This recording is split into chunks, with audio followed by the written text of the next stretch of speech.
polluer le débat et waaw xam nga au-delà de l'affaire Mansour Faye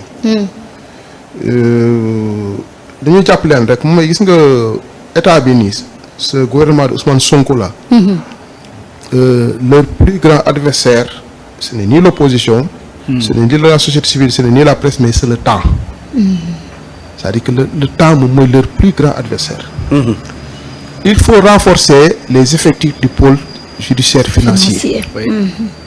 Parce que la légitimité politique bi ñu am nii d'ici 2 ans cette légitimité politique risquerait d'être fortement remise en cause parce que d'ici 2 ans d'ici 1 an nous serons déjà à mi-mandat.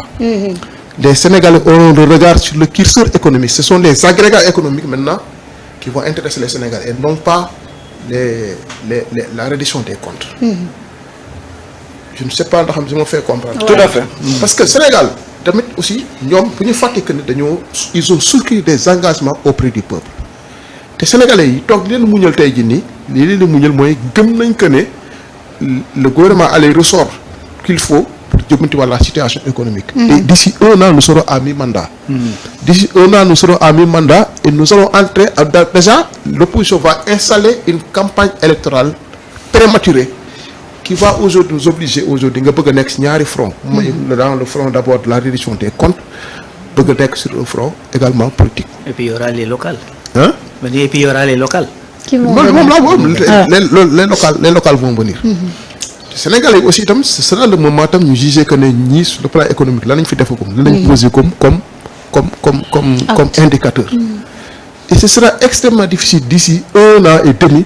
ñu redresser la barre parce que la situation économique que nous vivons est extrêmement difficile donc palliatif yi moom mooy que ne bu fekkee ni da ngay dem ba benn moment boo xam ne nii la légitimité bi nga amoon pour régler la problématique de la reddition des comptes di nga dem ba doon ay soof sénégalais yi. C'est vrai. daf leen di soof parce que sur le plan économique dara demul ngay poursuivre ay nit déjà.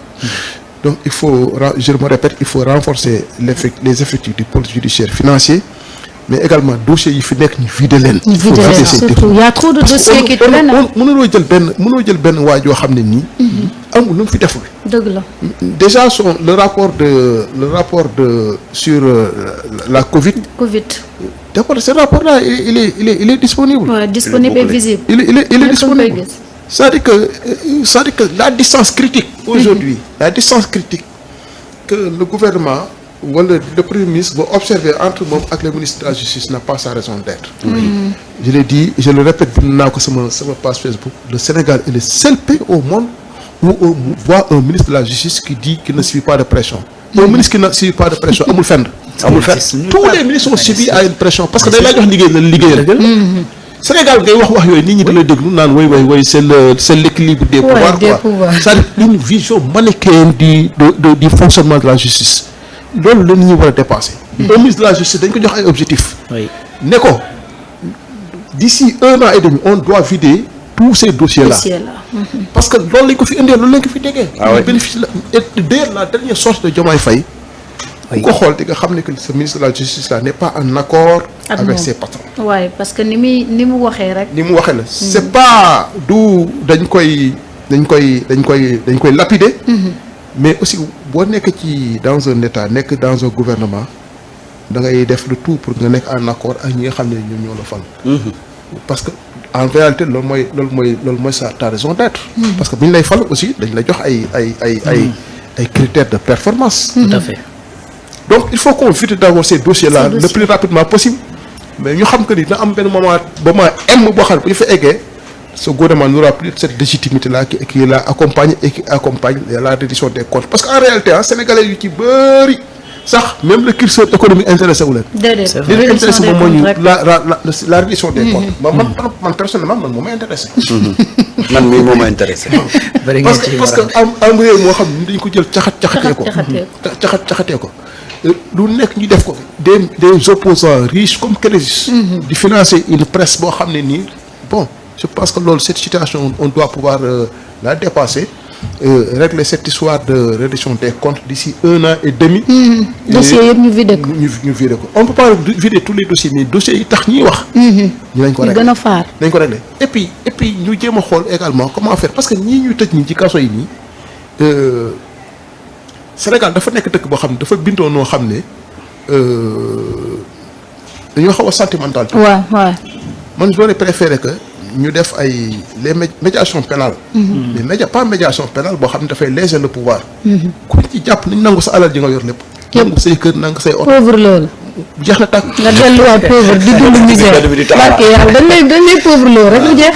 waaw mais ñi tëj ci kaso déjà da ngay susciter benn genre commisération. sentiment waaw sénégalais dafa am sentiment. mais waaw nag ci ñi sàcc de. toi tu sénégalais du ñu am sentiment ci ñi sàcc de. mais le problème mooy c'est que tu entres voleur tu sors héros. loolu mooy problème bi des fois moom fi mais nag je pense que loolu mi ngi brisé wu de. mi ngi brisé wu en plus gars yi nii comme li doyen di wax ni kii bi mooy la conciliation là mooy.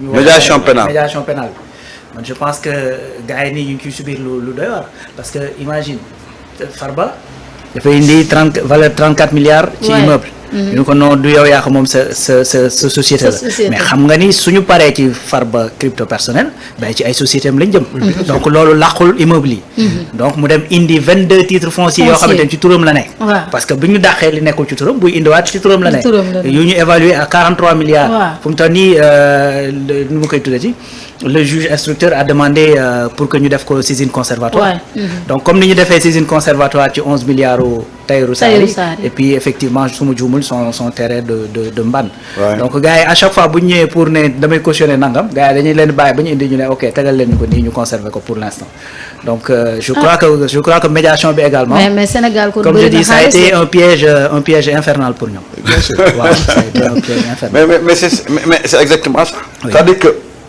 ni ko Pape Sadio waxee aujourd'hui le problème fondamental boo xam ne moo gën moom la citoyen yi di gën yëkkati mooy la réduction des comptes man personnellement loolu mooy suma problème c'est vrai xam nga nit ñi dama koy waxaat ko gis nga fii mu nekk nii bi gars yi di doog a falu bu saaku ceeb jógee woon 30 000 dem 50 000 sénégalais mën nañ ko supporter parce que sénégalais dañu jàpp ne combat bi dafa waroon nekk step by step étape c'est-à-dire que c'est comme Sénégal li ñu doon xaar mooy ñu yegg si rek régler cette question de reddition des comptes parce que gis nga question de reddition des comptes doo ko bàyyi mu pourrir Macky Sall bëri na ay sénégalais yu bëri yu ko mere ci loolu lañ ko meree parce que Macky Sall dafa ñëw gëmloo sénégalais yi ne reddition des comptes c'est une demande sociale sénégalais yëpp à l'époque dañu tàcc woon mu nax leen ci ñu jékki-jékki gis ndeke loolu daf ko benn prox ndoll bu ubbi woon la pour encourager affaire de transhumance mais sénégalais yu bëri fa lañ ko bawee tey régime bi mu ñëw amoon na benn légitimité populaire boo xam ne